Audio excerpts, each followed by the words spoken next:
My Lords, it's always a great privilege to speak after the noble Baroness, Lady Grey Thompson. I, perhaps noble Lords won't be surprised to hear, don't entirely welcome this bill for a number of reasons. The first is it's been described as bold on the basis of the advice given by the late Viscount Nelson. But there is a fine line, even he would have acknowledged, between being bold and being reckless. And I regard this as essentially a reckless bill because it invites us to set out on a wholly untested course of a generational ban with all the difficulties of enforcement. When the government's own impact assessment or its modelling shows that a very similar effect on the trajectory to a smoke-free future would be achieved by raising the age at which cigarettes can be sold, tobacco can be sold, from 18 to 21.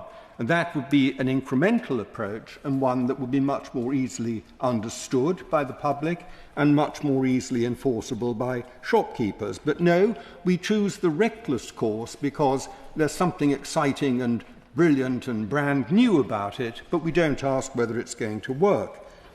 Given the large expertise in local government in your Lordship's House, I'm surprised that I'm the first speaker who is saying that I have actually had experience of political responsibility for trading standards in a local authority. I know how very difficult it is to manage test purchases, especially with younger people who need to be protected, briefed and counselled before they're put in a situation which could indeed turn violent. That is one of the reasons there are so few enforcement activities. According to the explanatory notes that accompany the bill, there were in 2023-2024 trading standards conducted over 650 tobacco test purchases in England and Wales. 650 in England and Wales. That is approximately one or one and a bit per local authority in an entire year. Now, anyone who thinks that there is going to be effective enforcement of a generational smoking ban has to understand that that is the base of enforcement from which you are starting. And it is going to have to be huge if it is going to be effective.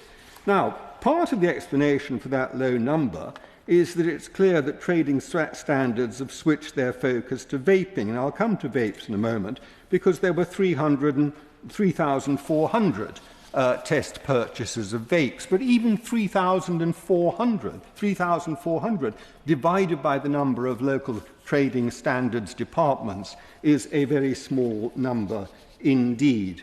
There is also the effect on crime.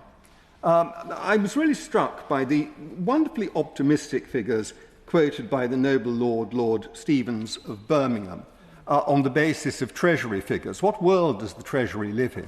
About the fact that smuggled cigarettes were falling. They probably, if asked, would say that the amount of marijuana being smoked on the streets is falling, because they haven't properly measured it. But only 2 weeks ago, the BBC News was filled with some very interesting reporting, which was basically saying that for many of our high streets up and down the country, the sale of illicit cigarettes is now the principal economic activity and is closely associated with money laundering and foreign drugs dealing.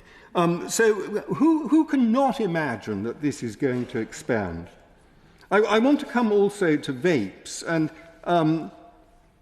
there is clearly in the government a state of confusion about vapes. On the one hand, vaping is a core part of the government's and the National Health Service's smoking cessation approach. But on the other hand, it's obvious the government doesn't really approve of it. It isn't terribly in favour of it. Now, what we can all agree on is that vapes should not be sold to or marketed to children.